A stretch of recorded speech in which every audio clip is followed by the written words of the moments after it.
The 20th century dawned with Japan ascendant. Victories over China and Russia fueled a burgeoning empire. With this rise came a sense of destiny, a belief in Japanese superiority that would have devastating consequences. Across Asia and the Pacific, Japan's imperial ambitions left a trail of suffering and destruction. From the Korean peninsula to the jungles of Southeast Asia, Japanese expansion meant subjugation. Local populations became subjects of the emperor, their resources fueling the Japanese war machine. Resistance was met with brutal force.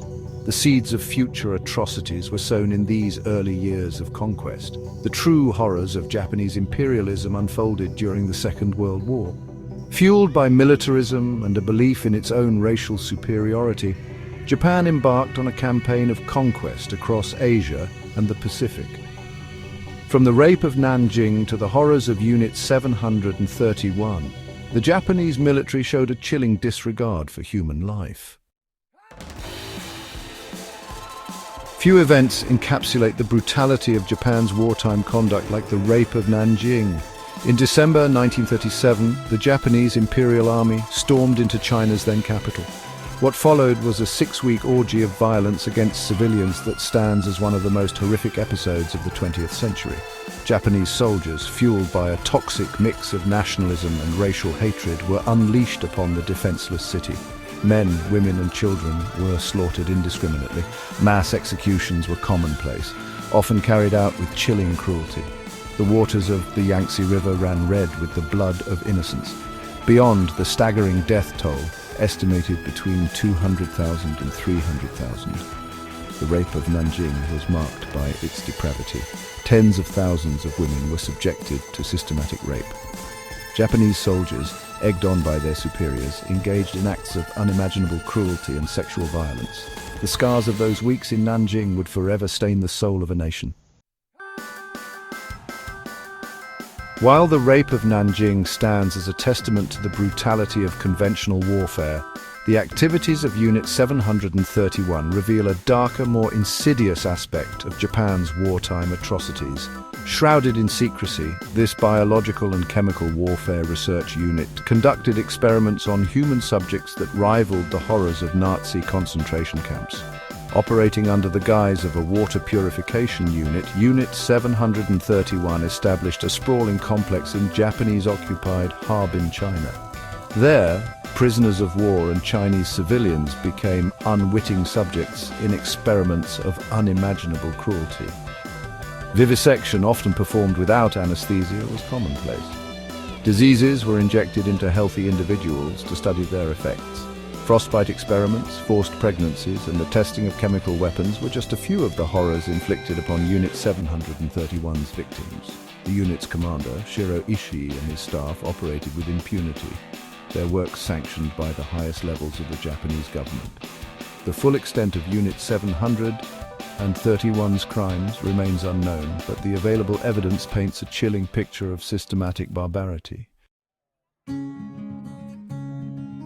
The rape of Nanjing and the horrors of Unit 731 stand as horrific examples of Japan's wartime atrocities, but they represent only a fraction of the suffering inflicted upon conquered peoples.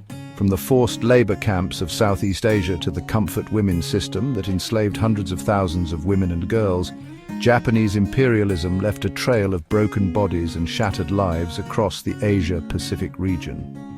The comfort women system stands as a particularly shameful chapter in Japan's wartime history. Young women from Korea, China, and other occupied territories were forcibly recruited, often under false pretenses, to serve in military brothels.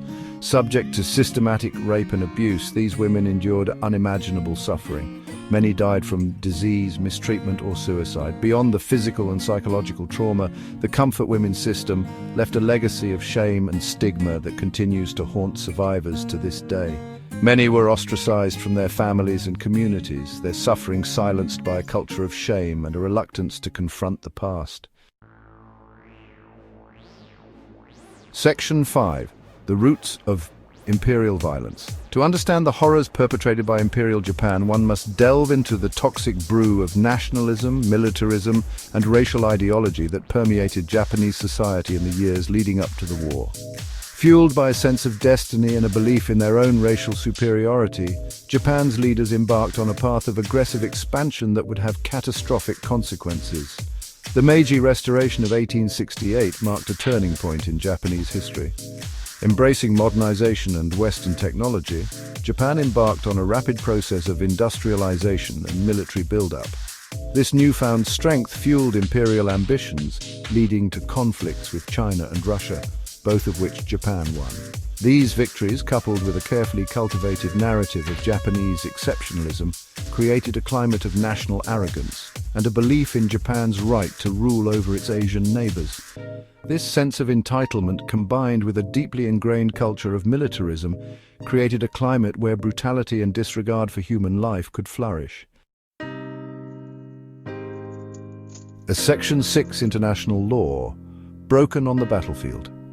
Japan's wartime conduct represented a blatant disregard for international law and the basic tenets of human decency. From the Geneva Conventions on the treatment of prisoners of war to the Hague Conventions on the conduct of warfare, Japan repeatedly violated international agreements to which it was a signatory. The Geneva Conventions, established to protect prisoners of war from inhumane treatment, were routinely ignored by the Japanese military. Prisoners of war, particularly those captured in China and Southeast Asia, were subjected to horrific conditions. Starvation, disease, and torture were commonplace in Japanese POW camps. The Hague Conventions, designed to regulate the conduct of warfare and limit unnecessary suffering, were similarly disregarded. The use of chemical and biological weapons by Unit 731, the indiscriminate bombing of civilian populations, and the brutal treatment of occupied territories all constituted grave breaches of international law. Section 7. The Reckoning and its Shadows. The end of World War II brought with it a reckoning for Japan. The Tokyo trials, convened in 1946, sought to hold Japan accountable for its wartime crimes. Hundreds of individuals were charged with war crimes, crimes against humanity, and crimes against peace. While the Tokyo trials provided a measure of justice, they also sowed the seeds of future controversy. Critics argued that the trials were victors' justice, that they failed to adequately address the issue of Emperor Hirohito's culpability. The emperor's immunity from prosecution and the decision to allow him to remain as a figurehead left many with the sense that justice had been incomplete. In the decades that followed, Japan's efforts to come to terms with its wartime past have been marked by both progress and setbacks. Successive governments have issued apologies for Japan's wartime aggression, but these apologies have often been seen as lacking in sincerity, particularly by those who suffered directly at the hands of the Japanese military. Section 8. A History Half Remembered.